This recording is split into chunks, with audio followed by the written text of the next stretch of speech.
Natamani nisizungumze kitu kwa sasa. Sema kweli, yani kwa hali nilokuwa nayo niko sipo na nimefika ndo nimepata hizo habari. Kwa nadhani muda ukifika kuzungumza tutazungumza. Lakini kwa sasa tunaangalia namna gani tu kuokoa ugari wa vijana. Unajua hii sehemu sio kwa ajili ya Barnaba tu. Vijana wengi wanafanya kazi, takriban vijana 20 hapa kwa 21.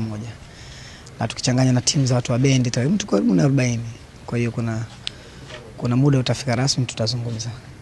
Na tuko namna ambavyo mmeitikia, ambavyo mnatusupport. Ni janga la industry kwa ujumla. Mlango wa entertainment tunajumuisha watu wengi. Kwa nadhani muda ukifika tutazungumza. Muda ukifika tutazungumza. Naomba kwa sasa niwashukuru kwa kweli, kusema kweli. Najua nyinyi ndugu zangu kwenye entertainment mnaelewa hopes nilionayo.